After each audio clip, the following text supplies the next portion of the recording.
Na palavra de Deus está escrito: de graça recebeste, de graça dai. Ajude-nos a compartilhar o Evangelho. Dê o seu like, inscreva-se no nosso canal e ative o sininho. Obrigado. Mas há um Deus nos céus que revela os segredos. Ele revelou o que vai acontecer no fim dos dias.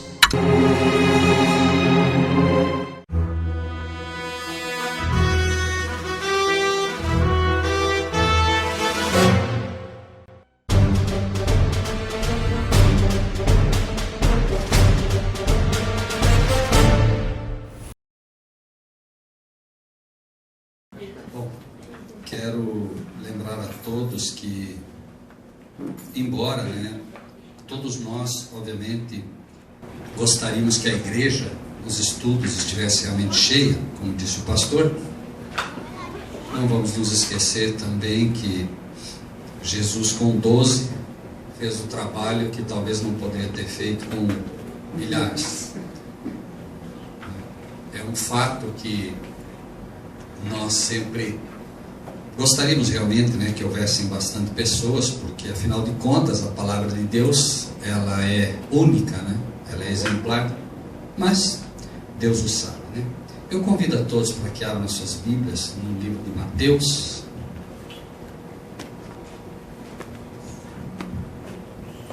Mateus, capítulo 14, perdão, capítulo 16 primeiramente,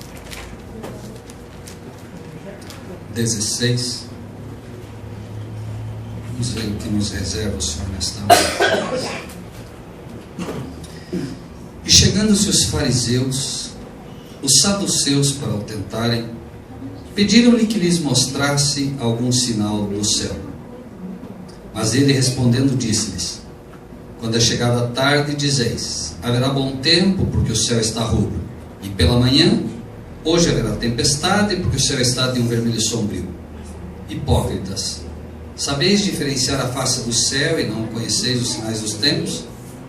Uma geração má e adúltera pede um sinal, e nenhum sinal lhe será dado, senão o sinal do profeta Jonas.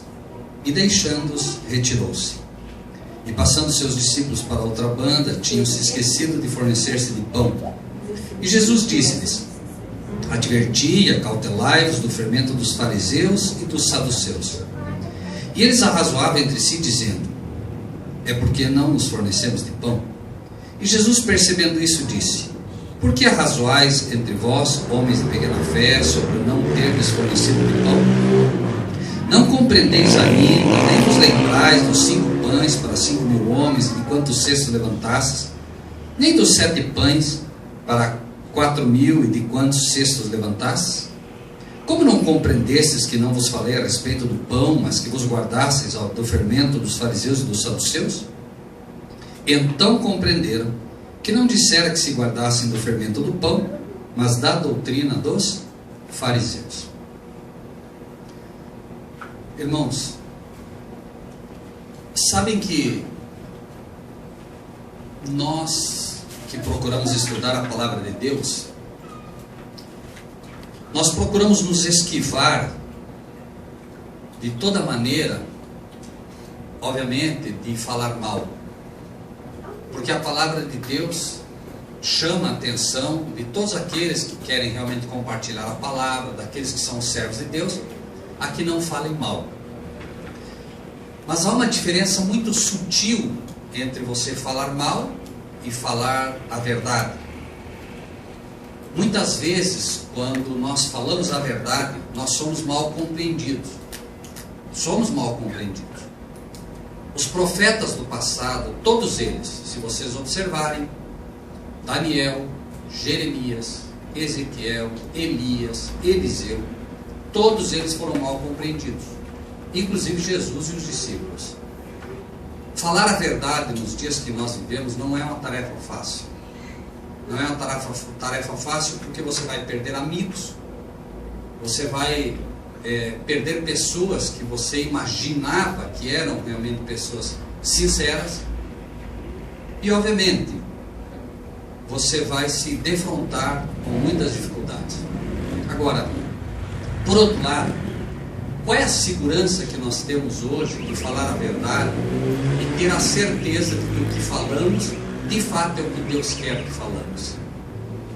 Só há uma segurança para cada um de nós. Nós temos que estar estritamente ancorados na palavra. Capítulo 16, então, 1.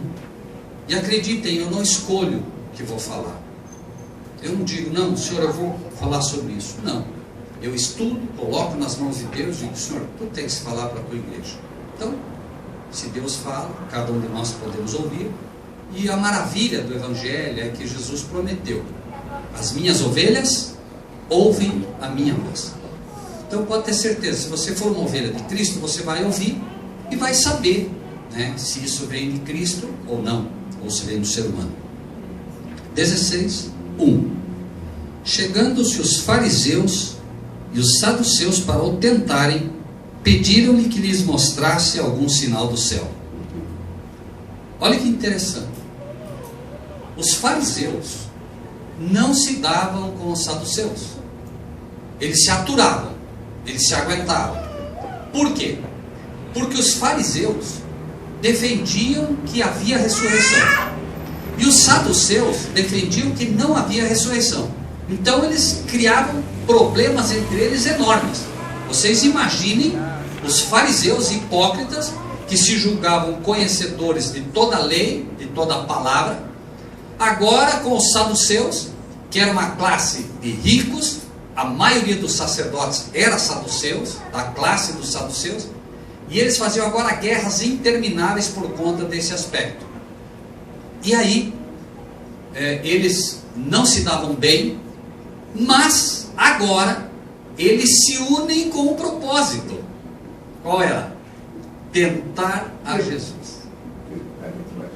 Então não se enganem. Hoje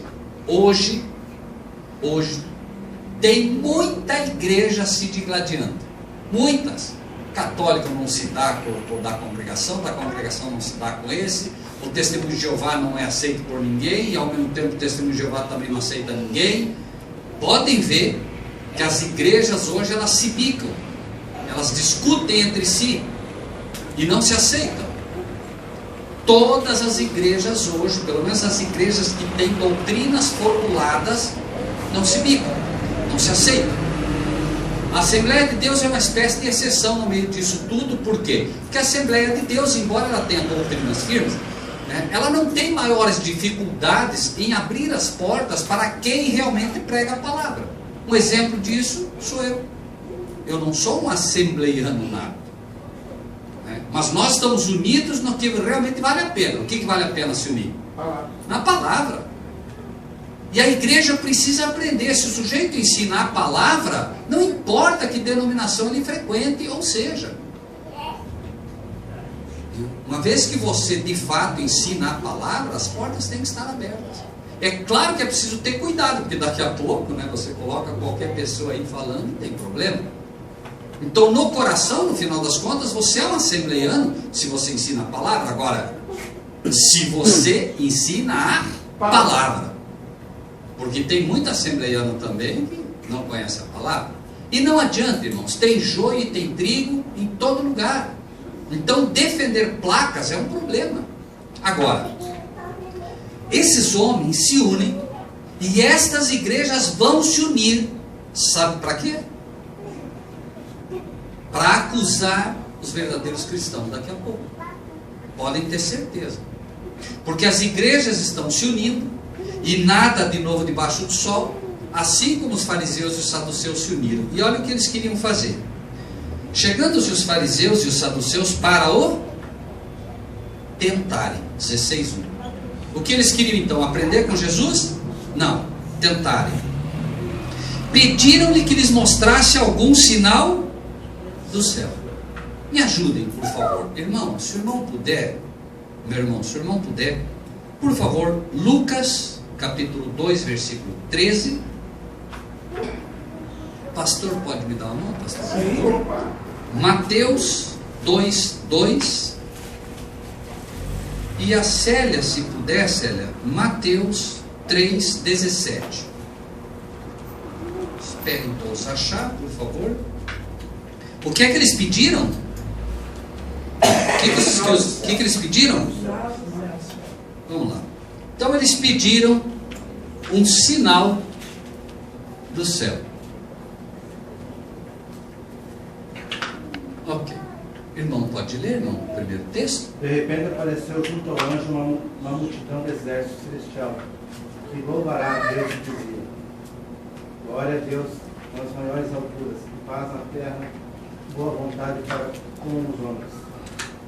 Ok, pastor, pode ler, por favor, pastor? Sim. Perguntaram: onde está aquele que é nascido rei dos judeus? Porque vimos a sua estrela no Oriente e viemos adorá-lo. Ok, Célia? E eis que uma voz do céu dizia: este é o meu filho amado, em quem me comprazo. Olha só. Eles pediram um sinal do céu para que Jesus provasse que era realmente o Filho de Deus. Um exército de anjos aparece quando Jesus nasce. Um exército de anjos aparece. Os pastores foram contar o que viram, dizendo, né, boas novas, né? Então, os anjos anunciaram a vinda de Jesus. Os magos disseram o quê? Vimos a sua estrela e viemos adorá-lo. Deram testemunho que o céu, inclusive, se manifestou, certo? Através de uma estrela que não tinha como negar. E eles falaram, não, nós vimos. E onde eles falaram isso? Lá no castelo de Herodes. Não, nós vimos a estrela dele. E os fariseus escutaram. Por quê? Porque Herodes imediatamente chamou todos eles e disse: escuta, que história é essa? Vejam que daí ele indagou todos eles. Não, mas peraí, que história é essa que eles viram a estrela? Que negócio é esse? Claro, porque ele tinha medo que o rei agora viesse e tomasse o lugar dele. Então ele mandou todos eles ir pesquisar. Não, da onde vem? E eles, não vem, não enrolaram. E finalmente, o próprio pai, no batismo, diz o quê?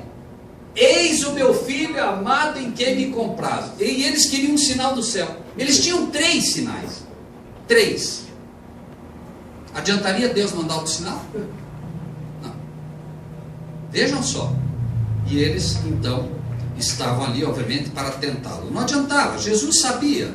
Veja, se não aceitaram o exército de anjos proclamando a vinda do Messias, se não aceitaram a estrela que foi guiando os magos, e não aceitaram finalmente o testemunho do próprio pai, dizendo: eis o meu filho amado em quem me comprazo, o que iria adiantar um novo sinal?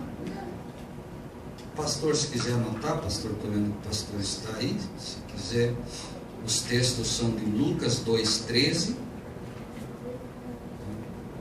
Lucas 2,13,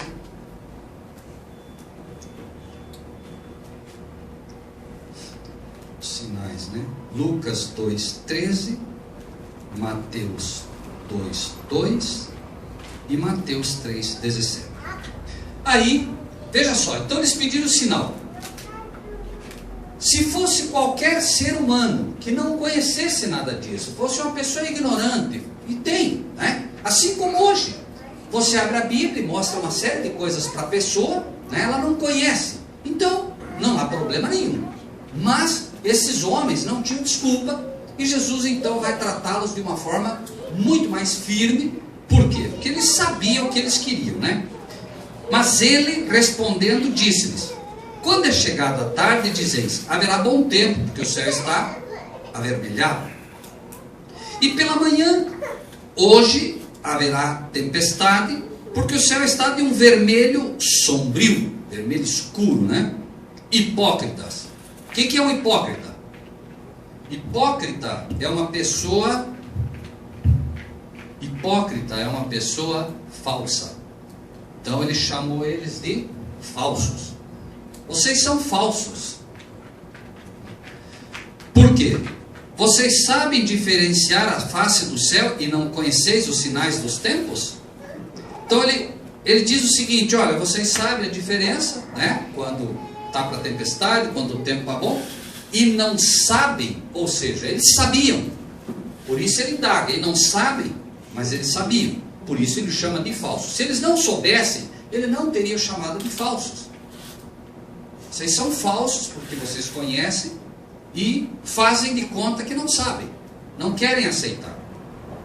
Esse é o perigo, irmãos, daqueles que não aceitam os sinais da Bíblia.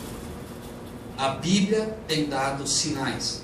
Você abre o Apocalipse, você abre Daniel, você abre as profecias, está cheio de sinais, gritando uma só coisa: Cristo está vindo, Cristo está voltando. Todas as profecias de hoje apontam para uma direção só: Cristo está voltando. E aí, nós corremos risco quando não aceitamos isso. Então, ele fala dos sinais dos tempos, e no livro de Mateus, capítulo 24, versículo 15, Mateus 24, 15,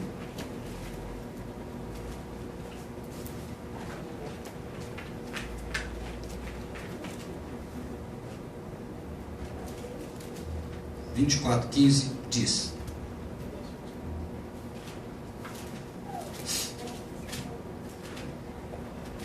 quando, pois, virdes que a abominação da desolação de que falou o profeta Daniel está no lugar santo, quem lê, entenda. Então, Jesus deu vários sinais que apontariam para a vinda dele do fim do mundo. Sinais do quê? Virão muitos falsos cristos e muitos falsos profetas. Eles estão aí. Haverá sinais no sol, na lua e nas estrelas. O sol está aí, aquecendo cada vez mais e ninguém sabe porquê, né? A lua já demonstrou claramente no passado, e vai mostrar de novo, que haverá um eclipse que não é um eclipse comum. Já aconteceu no passado, repito, vai acontecer de novo. Nas estrelas, 1833, houveram queda das estrelas violentas. Está, de vez em quando, você vê, né, as estrelas dando seus sinais, cometas caindo, são pequenos, mas isso vai acontecer de maneira cada vez mais assídua, e haverá sinais das estrelas, podem esperar, cada vez mais. Jesus deu sinais da natureza, sinais no campo da espiritualidade, crises financeiras, é só olhar, tudo isso Jesus apontou como sinal da vinda dele. Terremotos, né? Pestes, olha só, 2020 começou com fogo na Austrália que ninguém consegue apagar, terremotos, maremotos, já vários acontecimentos estão gritando que a Bíblia está se cumprindo. Mas o sinal maior é quando virdes, pois, que a abominação da desolação de que falou o profeta Daniel está no lugar santo, quem lê, entenda. A abominação que traz a desolação, ou seja, né, o papado já está preparando o terreno para trazer a desolação sobre a terra. Quando o mundo se inclinar a ele, através das leis que ele vai colocar, contrárias às leis de Deus, quando ele pedir adoração, como fez Nabucodonosor, que pediu adoração através de uma estátua, quando tudo isso acontecer, aí sim a abominação da desolação toma o seu lugar na Bíblia, o tempo realmente da vinda de Cristo agora, não mais rápido, mas é urgente. E acreditem, como falamos já aqui, 14 de maio é um preparo para isso tudo, onde o Papa vai estar se reunindo com várias lideranças do mundo inteiro para já estar colocando devagarinho o seu desejo de supremacia papal. Lembrem-se que do período, nada de novo debaixo do sol, lembrem-se que do período de 538 até 1798, o papado dominou o mundo. O papado dominou o mundo e a supremacia do Papa fez com que milhares de cristãos fossem perseguidos e mortos. E a história vai se repetir. Não se engane, a história vai se repetir. O O papado hoje apresenta uma fonte serena para todos os povos, mas ele não muda. Não muda e não vai mudar. O papado, inclusive, diz ser infalível. E a Igreja Católica diz ser infalível. Se é infalível, não pode errar. E se não erra, não precisa mudar. Tudo que foi feito continua sendo feito, apenas de uma forma agora disfarçada. Ou seja, todas as doutrinas que se criou nesse chamado período de trevas, a igreja continua ensinando. Ela não abriu mão de nenhuma das doutrinas. Então, isso prova que ela não mudou. Correto? O que mudou, infelizmente, foi o cristianismo, que hoje aceita passivamente, né, que o papado crie suas, entre aspas, leis. Né? Aí, versículo 4. Versículo 4. Mateus 16, 4. O que diz ali? Mateus 16, 4. O que diz ali? Uma geração má, adúltera, que pede um sinal, e nenhum sinal lhe será dado, senão o sinal do profeta Jonas, e deixando-os retirou-se. Uma geração o quê? Má, e o que mais? Adulta. Irmãos, não nos enganemos. Não se engane. Por favor. Jesus recebe um grupo de pessoas que diz: dá-nos um sinal. Queremos sinal. Jesus chamou esse grupo de pessoas que querem só sinais de uma geração. E o que mais? Adulta. Por quê? Porque a geração de Cristo verdadeira não quer sinais. Ela quer o quê? Ela quer a palavra. Quando Jesus fez o milagre dos pães, um monte de gente foi atrás dele. Uma geração má e adulta. Queriam o quê? Sinais. Bênçãos financeiras. Só queriam sinais. Quando ele disse: o filho do homem não tem onde reclinar a cabeça, um monte dessa geração má e adúltera virou as costas e foi embora. Tantos que Jesus disse: vocês também querem ir embora? Tantos foram embora que Jesus inclusive perguntou para os discípulos: e vocês querem ir embora? O que eles disseram para Jesus? Quem lembra? Amém. Olha a diferença. A geração má e adúltera pedia sinais. E os discípulos, ele diz: vocês também querem ir? Disseram: não. Onde tu tens as palavras da vida. Essa é a diferença. Os verdadeiros cristãos querem a palavra. Não se engane, meus irmãos. Está tudo escrito. Está tudo aí. Tu tens as palavras da vida. Nós queremos a vida eterna. E a vida eterna está na palavra, no verbo. Aí, pergunto para vocês: estamos ou não estamos vivendo na época de uma geração má? Sim ou não? O que vocês acham? Com certeza. Se você voltar 10 anos atrás, você não via o mal que existe hoje. 10 anos atrás não era assim. Não há mais o que fazer. Violência, morte, tudo. E o que mais? Adúltero. Esse adultério, irmãos, não é só o adultério sexual. É principalmente o adultério da palavra. Esse é o pior.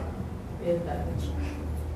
Eu conheço muita gente no Brasil, pela graça de Deus, que dá testemunhos dessa natureza.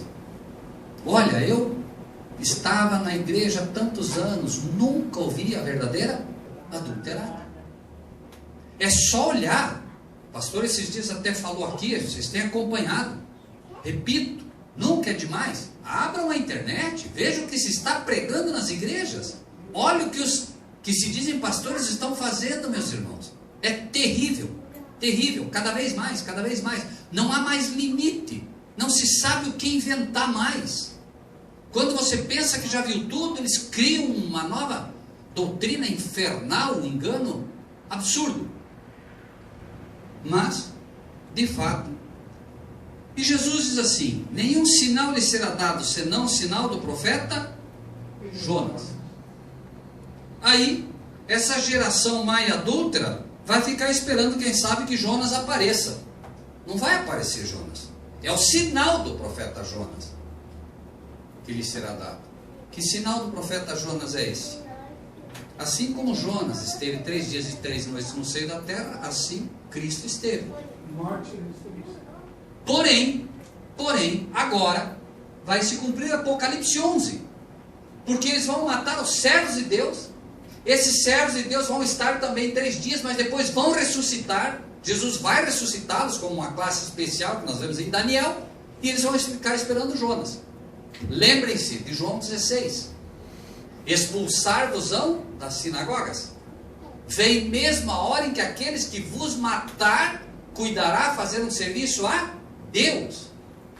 Então eles vão perseguir os verdadeiros cristãos de novo, vão tirar a vida de muitos deles e vão achar que estão fazendo um serviço para quem? Para Deus. Terrível. E vai acontecer. No passado, na Inquisição, eles mataram milhares de cristãos e achavam que estavam fazendo um serviço para quem? Para Deus.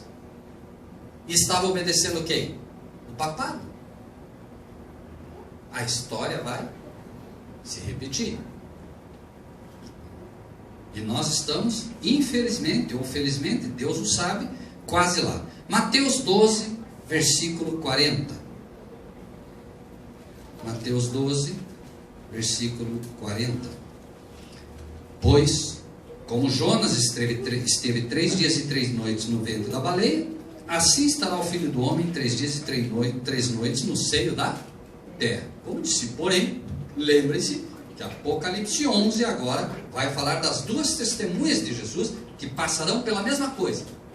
E eles não reconhecerão, por quê? Porque eles são uma geração má e adúltera e não valoriza a palavra. E não valorizando a palavra, vai ser enganado pelo inimigo. O que foi que Jesus usou para vencer o inimigo? A palavra. Está escrito, né? Lucas 10, versículos 17 a 21. Lucas 10, 17 a 21.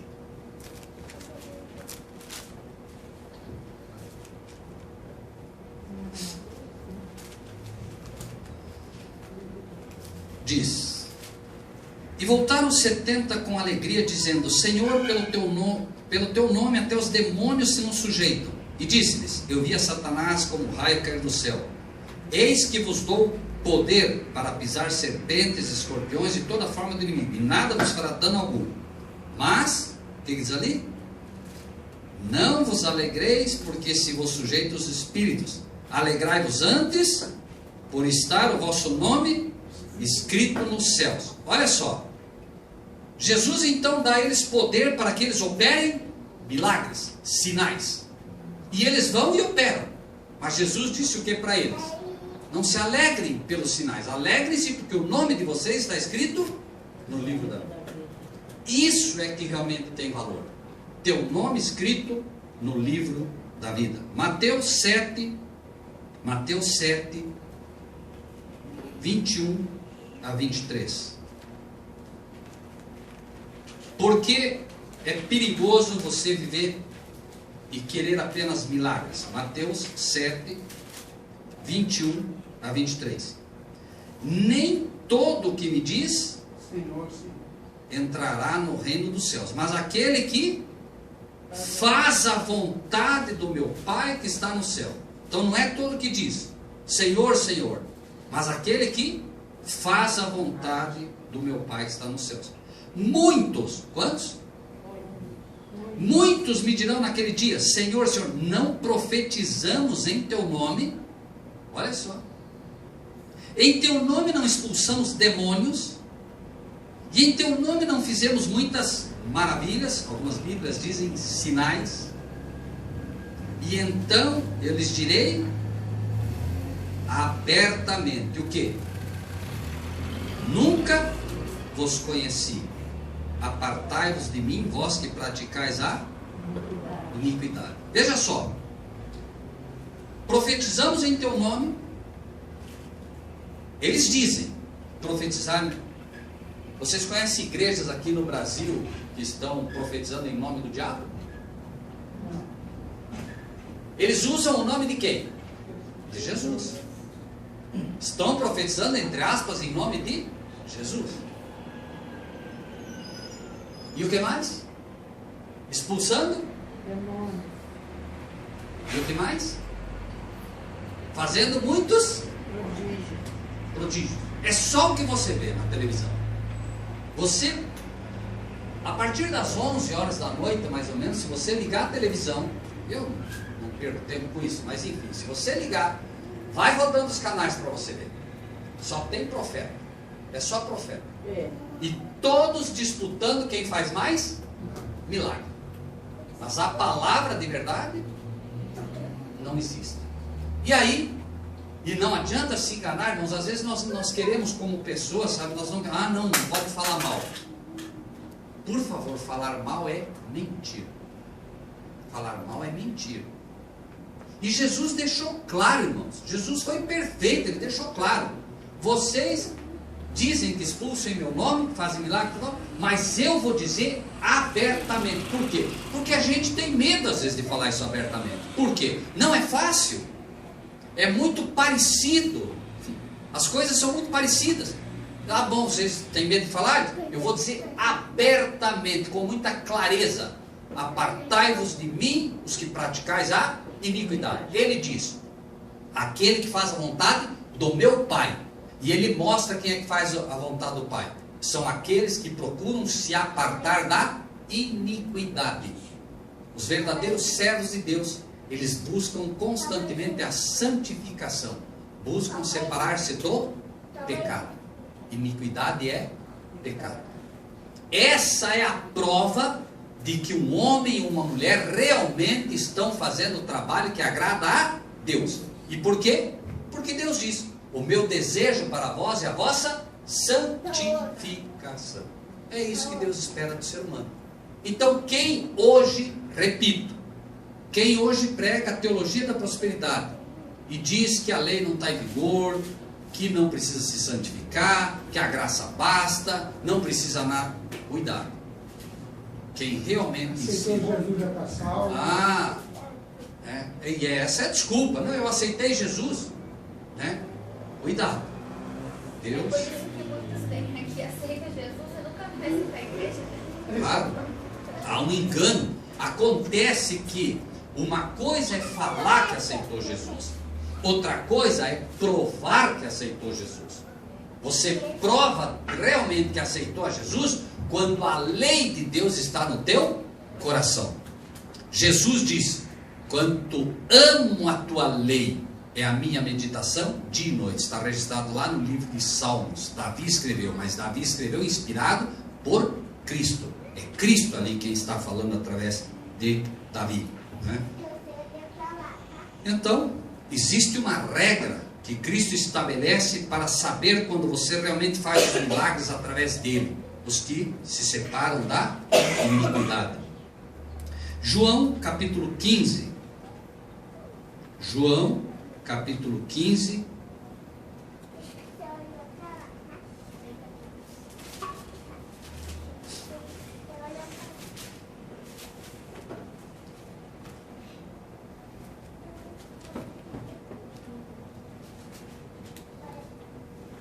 Oito e 10. 15, 8 e 10.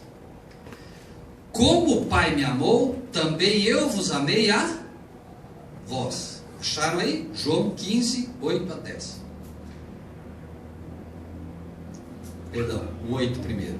Nisto é glorificado meu Pai, que deis muito fruto, e assim sereis meus discípulos. Como o Pai me amou, também eu vos amei a vós. Permanecei no meu amor. E agora o 10. Quem quer ler? Quem quer ler o 10? Se guardardes os meus mandamentos, permanecereis no meu amor, do mesmo modo que eu tenho guardado os mandamentos de meu Pai, e permaneço no seu amor. Alguma dúvida? Ele mostra claramente, né? Guardem os meus mandamentos, assim como eu guardo os mandamentos do meu Pai, e tenho permanecido no amor dele. Quer permanecer no amor dele? Aí está o segredo. Não adianta querer fugir, né? E passando seus discípulos para outra banda, tinham se esquecido de fornecer-se de pão. Jesus disse-lhes: adverti e acautelai-vos do fermento dos fariseus e saduceus. E eles arrazoavam entre si, dizendo: é porque não nos fornecemos de pão. Quem não estuda a Bíblia, irmãos, tem esse problema. Jesus diz: acautelai-vos do fermento dos falsos pastores, dos falsos sacerdotes. Cuidado com o fermento deles. O que é fermento, irmãos? O que é fermento? Você pega o pão. O que é o pão na Bíblia? Palavra de Deus pura. Colocou fermento na massa, o que acontece? Adultera toda a massa. Sim ou não? Sim. E ele diz: acautelai-vos do fermento dos fariseus. Quem não estuda a Bíblia, lê as coisas que Jesus fala e não entende, assim como esses não entendiam, né? Eles não entendiam. Os próprios discípulos agora, Jesus diz: acautelai-vos do fermento dos fariseus. E eles disseram: olha, ele está falando isso porque nós esquecemos de pegar pão para mim. A pessoa que não estuda a Bíblia, ela recebe aquilo que é simbólico como literal, e aquilo que é literal como simbólico. Pode ver. Por exemplo, de toda a Bíblia, não existe nada mais literal do que os mandamentos da lei de Deus. Por quê? Deus escreveu com o seu próprio dedo. E as pessoas tomam como simbólica. Não, isso era para os judeus, isso era para o passado, isso era para isso era para aquilo. E aí, leem aquilo que é simbólico e recebem como literal. Apocalipse 12, por exemplo, fala, né? Vi um grande sinal no céu, uma mulher vestida do sol, etc, etc. Eles tomam como literal. E aí, ó, é Maria, tá vendo? Maria vai aparecer, porque é literal. E não é literal, essa mulher é simbólica. A mulher em profecia é igreja. Viu uma igreja vestida do sol da justiça, vestida de Cristo. É todo simbólico ali. Pastor, existe o pessoal usa uma interpretação totalmente errônea da Bíblia. Quando dizem a letra mata, O Espírito vivifica. Quer dizer, o que acontece? Eles não entendem que a letra é a lei. E eles pegam a palavra como se você estudasse a palavra, vai te matar espiritualmente. Claro que as duas coisas têm que andar junto, a oração junto.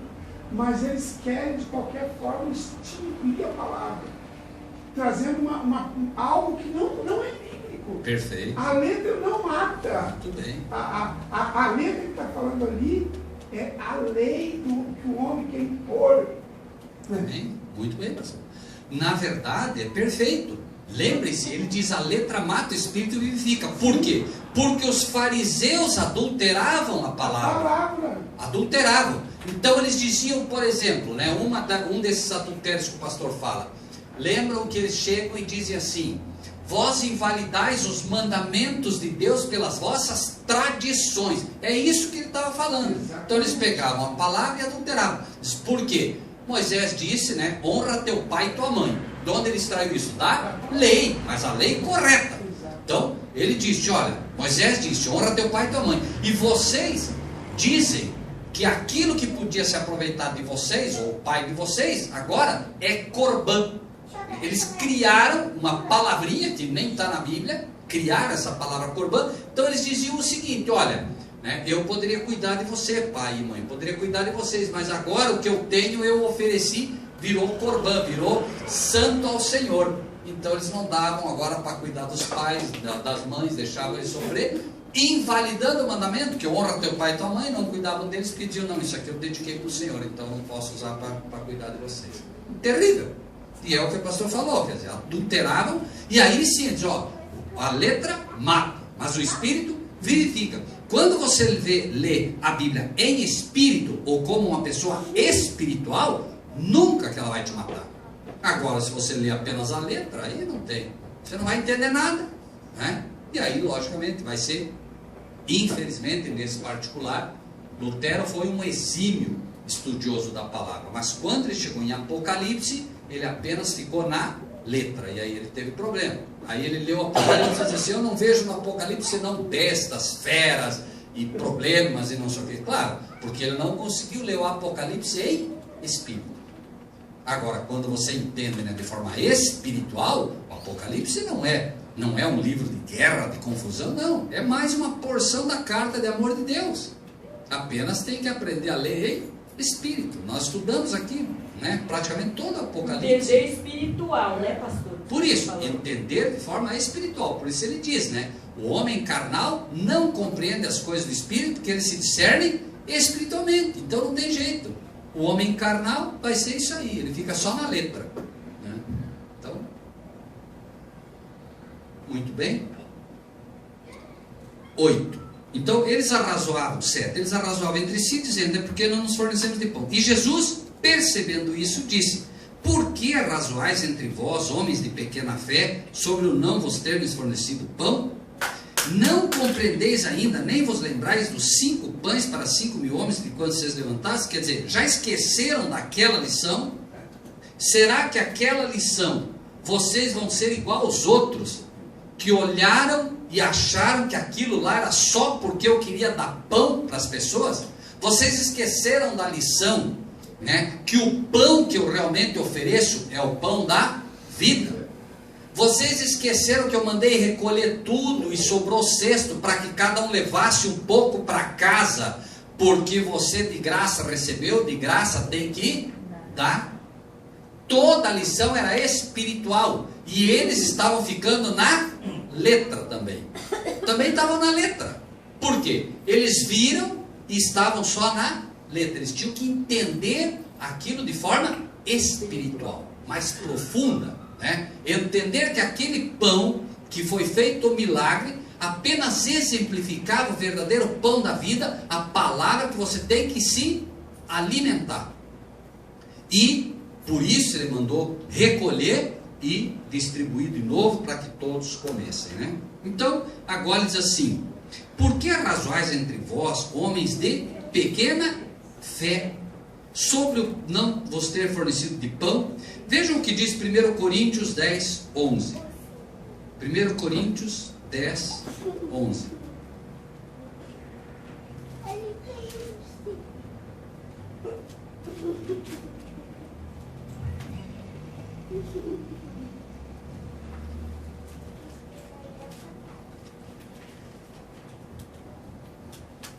O que diz ali? Ora, tudo isto lhes sobreveio como figuras. Veja, todo aquele milagre também eram figuras. E estão escritas para aviso nosso. Para quem? Para quem já são chegados os fins dos séculos. Para quem é isso tudo? Para nós. Tudo isso é para nós. Se isso aqui não bastasse para nós, que estamos vivendo em meio a uma geração má e adúltera, 1 Coríntios é claro, tudo aquilo ali é para nós, foi escrito para nós. Então, ao mesmo tempo que eles ali tinham uma lição, nós temos uma lição muito mais profunda. E o versículo 9, do mesmo Mateus 16, não compreendeis ainda, nem vos lembrais dos 5 pães para 5.000 homens e de quantos cestos levantaste, nem dos 7 pães para 4.000 e de quantos cestos levantastes? Como não compreendestes que não vos falei a respeito do pão, mas que vos guardasseis do fermento dos fariseus e saduceus? Então compreenderam que não dissera que se guardasse do fermento do pão, mas do quê? Então o que Jesus está falando para nós hoje? O que ele está falando para nós hoje? Guardem-se, ou seja, cuidado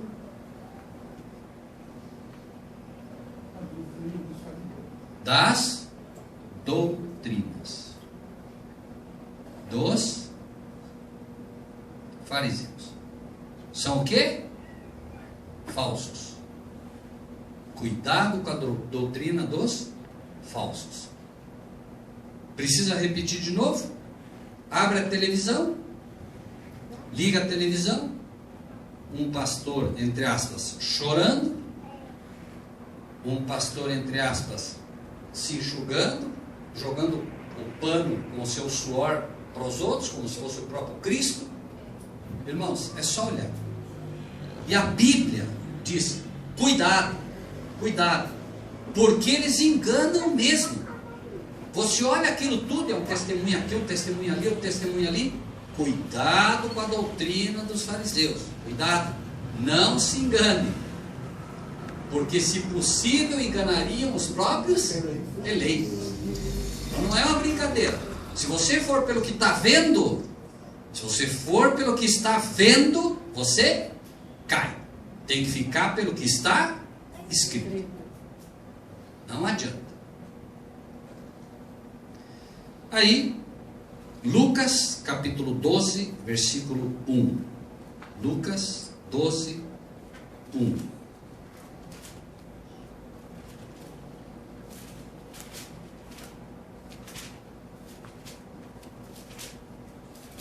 Ele vai ampliar isso. Ajuntando-se, entretanto, muitos milhares de pessoas. Quanto? De sorte que se atropelavam uns aos outros, começou a dizer aos seus discípulos: acautelai-vos primeiramente do fermento dos fariseus, que é a falsidade. João 3:30.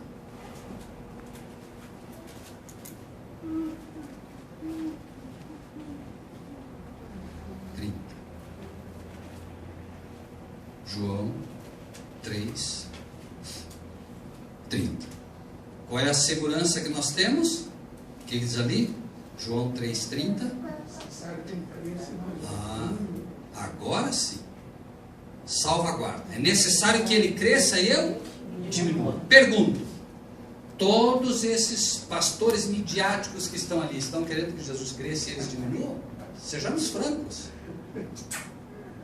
Eu posso, eu faço. Roubando a própria glória de Jesus. Recentemente um levou uma facada, saiu sangue, o sangue dele, a própria camisa, né? Querendo vender, enfim. Irmãos. E Mateus capítulo 6, versículo 5. Mateus 6, versículo 5.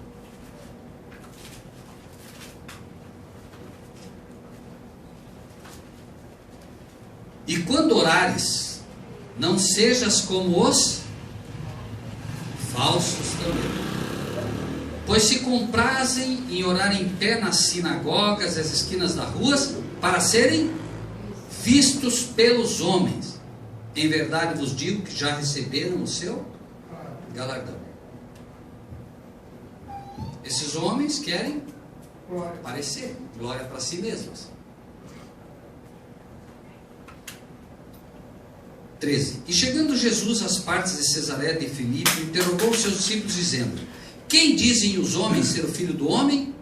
E eles disseram, vamos lá, irmãos, prestem bem atenção. Que dizem os homens ser o filho do homem? O que é que as pessoas estão dizendo que sou eu? Jesus está dizendo aqui.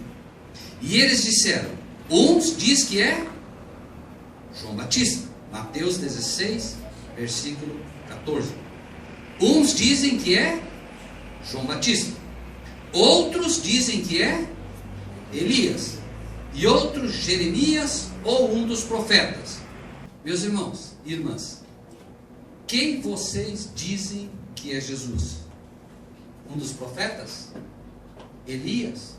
João Batista? Quem vocês realmente dizem que é Jesus? Quem é Jesus? Cristo, Filho de Deus. Oi? Cristo, Filho de Deus. Vamos ler? Simão Pedro respondendo disse: Tu és o Cristo, o Filho do Deus?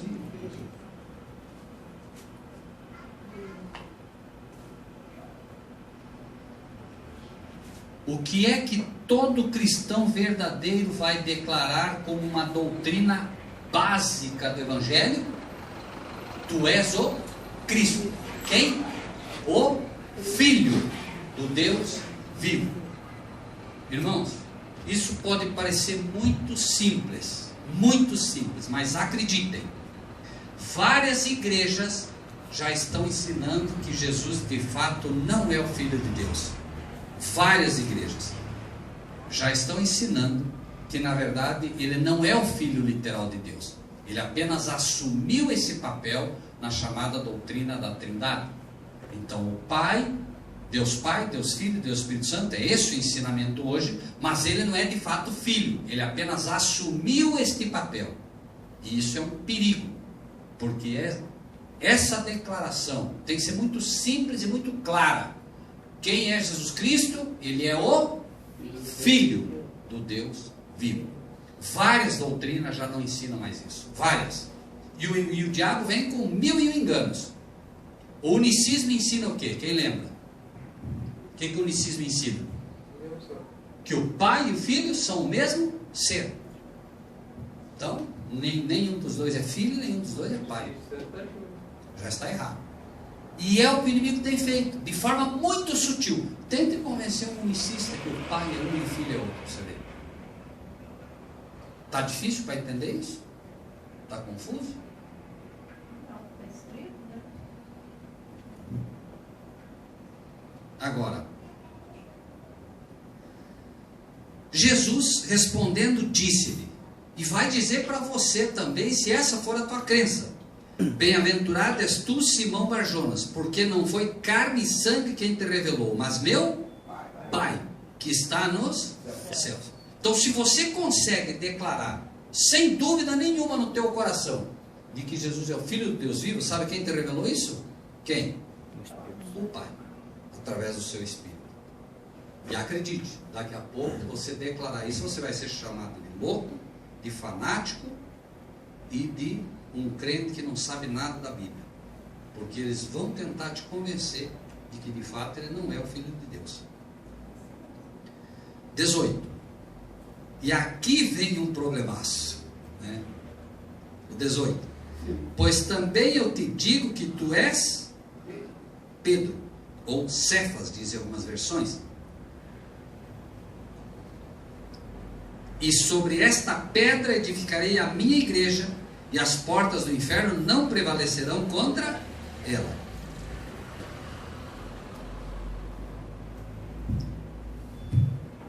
Eu também te digo, veja, Pedro diz, tu és o Filho do Deus vivo, e Jesus agora diz, e tu és Cefas.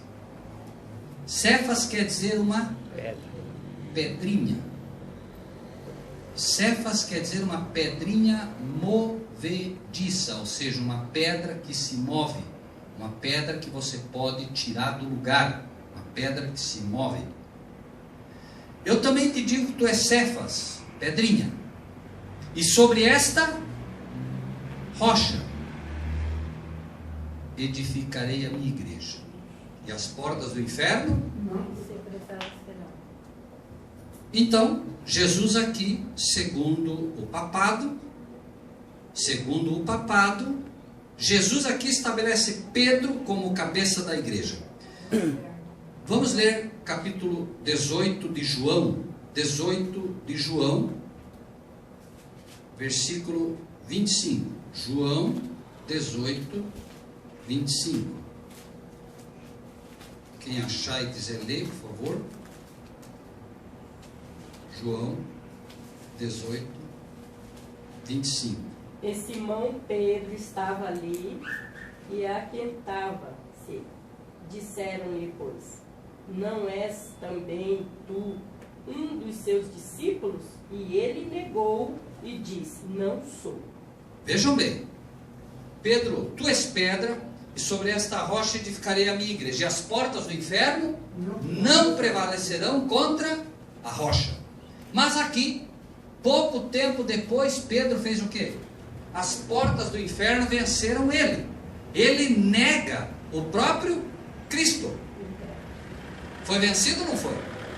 Então ele não poderia ser a rocha, né, sobre a qual a igreja estaria firmada, porque ali ele foi uma pedra completamente movediça, ele não foi um fundamento, ele não foi firme, né? Obviamente que ele erra ali. Lucas 9, 26, quem quer ler? Lucas 9, versículo 26. Onde que eu leio que fica mais fácil para os irmãos? 26, vou ler. Porque qualquer que de mim e das minhas palavras se envergonhar, dele se envergonhará o Filho do Homem quando vier na sua glória e na do Pai e dos santos anjos. Qualquer que se envergonhar de mim e de minhas palavras. Pedro ali estava fazendo o quê? Viu, tu é um discípulo dele. Não, eu não sou. Estava com o quê? Vejam só. Então, de novo, não podia ser sobre ele edificada a igreja, porque ele tinha vergonha do próprio Cristo e da palavra dele. Você acha que você pode ser sequer uma pedra viva de Deus hoje, se você nega? Não pode. Nem uma pedra viva você é. Quanto mais a rocha, né? E 1 Pedro, capítulo 2, 1 Pedro 2, 3 e 5. 1 Pedro.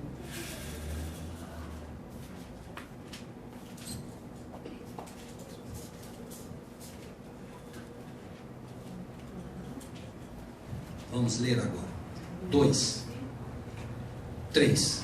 Se é que já provastes que o Senhor é benigno, e chegando-vos para ele a pedra viva, reprovada na verdade. Por que reprovada? Porque não aceitaram. Reprovada na verdade pelos homens, mas para com Deus eleita e preciosa.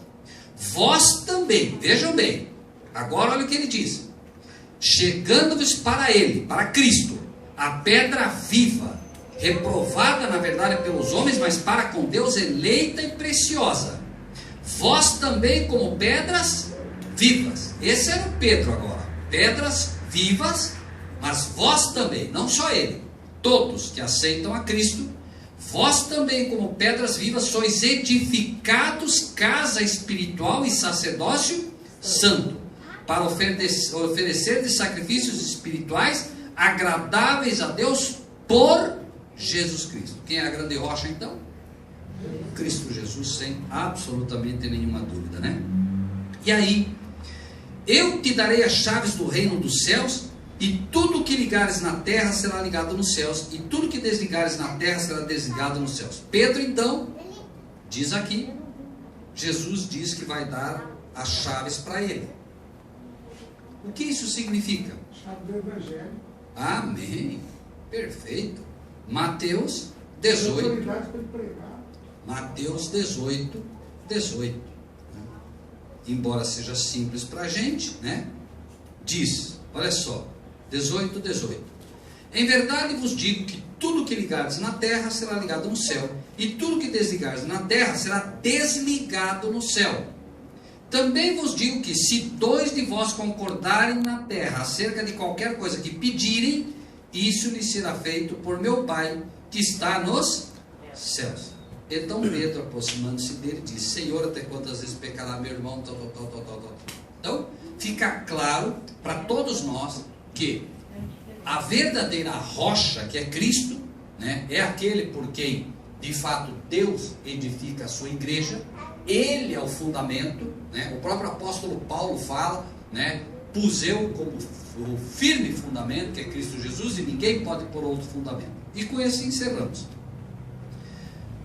Então, mandou aos seus discípulos que a ninguém dissessem que ele era o Cristo. Desde então, começou Jesus a mostrar aos seus discípulos que convinha ir a Jerusalém, padecer muito dos anciãos e dos principais dos sacerdotes e dos escribas, ser morto e ressuscitar ao terceiro dia.